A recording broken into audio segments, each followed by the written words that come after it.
I messed it up. I blew it. I screwed up. I made a massive blunder. I dropped the ball. I ruined it. I botched things up completely. I loused up. I wrecked my chance. I bungled the job. I peed on my own parade. I messed it up. My one chance at love. You know, the kind of love that you spell with a capital L. And not just once, but time and time again, blunder after blunder, howler after howler, gaffe after gaffe, all the time. So let me just give you some examples. First time we met, we were at an art exhibition.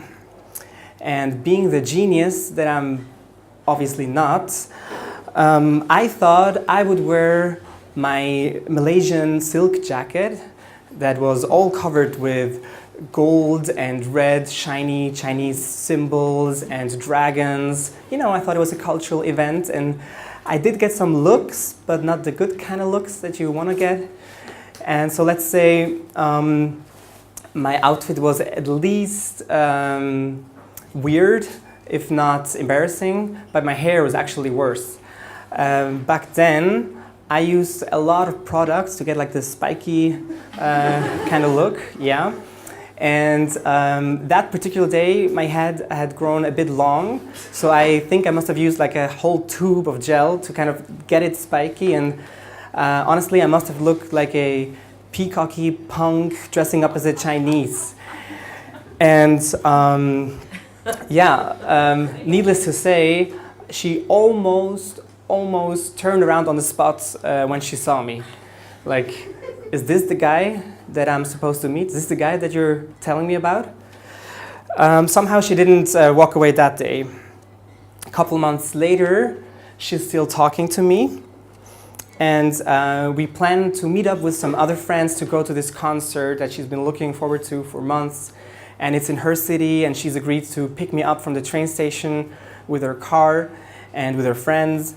And so I'm on the train, and my hair is not that bad, but I still want to go to the bathroom in the train and check if I look all right. And probably spent too much time in there. I missed the announcement, and then the train stops. So I grab my things, I run out of the train, I jump out onto the platform just in time, but at the wrong train station. So she has to drive all the way to a different town, to a completely different train station, and pick me up there. And we end up missing half the concert. So obviously that was a huge turnoff. Fast forward a couple of months. By now, I'm completely in love with her, but I'm not sure how she feels yet. So I do the sensible thing, right? You know, I take it slow, I play it cool, I give her lots of space and time. Maybe I drop a hint here or there to let her know that I'm interested. Except I didn't. I should have. Instead, I called her every day. I thought I was being, holding back and being careful. But from her point of view, she almost couldn't deal with the intensity of the love declarations that she was receiving. I mean, handwritten letters, surprise visits, poetry, presents. Way too much, way too early, way too quickly, like no subtlety at all, and we weren't even dating. So yeah, there go my chances, right? A while later, I haven't messed up things completely yet, and we're in a relationship. I'm very excited. She, however, is a little less excited when it comes to my apartment, or my room specifically. When she comes for a visit, she finds out that I'm a messy, chaotic person. There's books on the floor, there's clothes on the floor, there's dishes on the floor, everything is on the floor. I don't even know if I actually owned a broom in that time. And so obviously in the beginning, because I'm smart, I try to hide it from her, and I shove everything under my bed before she comes to visit, or I dump it in my flatmate's room if he's not there. But yeah, those strategies only worked so far, and obviously she ends up finding out that how unorganized I am, which is the complete opposite to what she is. So yeah, another way to gum up the works. All this time, I was studying at university, and the good thing was that I was on a scholarship, and that provided the minimum that I needed to get by. And I got my money for one semester, so for 6 months, and then I had to apply again for the next semester. And that was good, but what wasn't so good was my ability to ration that money. So for the first 2 months, I lived like a king. I invited her, you know, and we went out and everything. For the next 2 months, I lived like a normal, responsible person, and for the last 2 months, I lived like a beggar. And it actually got, sometimes it got that bad, up to the point where she had to pay for my train ticket to come and visit her, or she had to witness how I would eat plain rice with ketchup for an entire week because I'd spent all my food money. And yeah, so I couldn't hide that I lived in, how to say, part-time poverty. And I mean, being a bum is kind of globally recognized as a deal breaker, right? But then this one time, she asked about my plans. You know, what do you want to do? Where do you want to live? You know, what are your future plans? And so she was basically giving me a chance to convince her that staying with me was going to be a smart choice, even in the long run. So I seized the opportunity, right? And I ruined it by talking about NGOs and volunteering.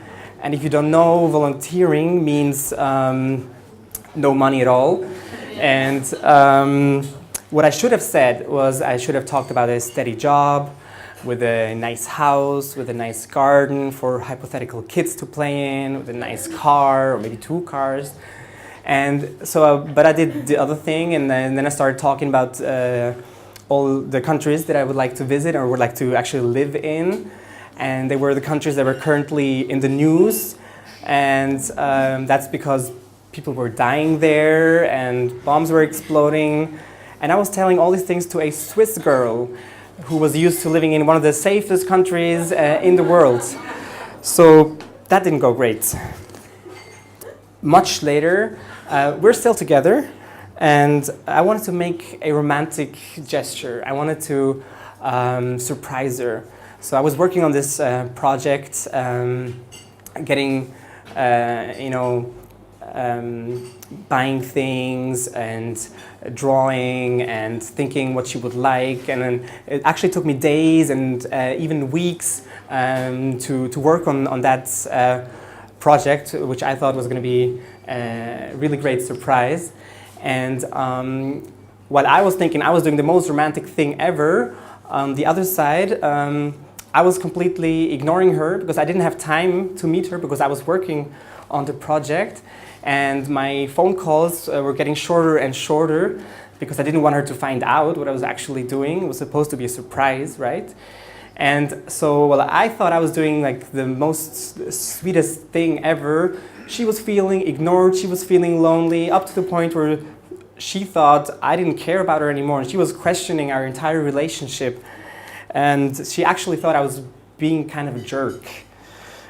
And this list continues, one screw up after the other, blunder after blunder, howler after howler, gaffe after gaffe, mistake after mistake. This is how I blew it. This is how I messed up time after time. So yeah, as in tonight's theme, love hurts. When you screw up your one chance, it hurts. But this is a happy story. Sometimes you get some things right. Sometimes it still works. Against the odds and despite all the mishaps. Sometimes guardian angels clean up your mess and correct your mistakes. Sometimes the girl doesn't let you blow it completely. So here's to the girl that didn't allow me to screw it up entirely, that stuck around during all these blunders. And I know this is embarrassing, but Bettina, could you please stand up for a moment? Believe it or not, that's her. And believe it or not, today is actually our 5th anniversary.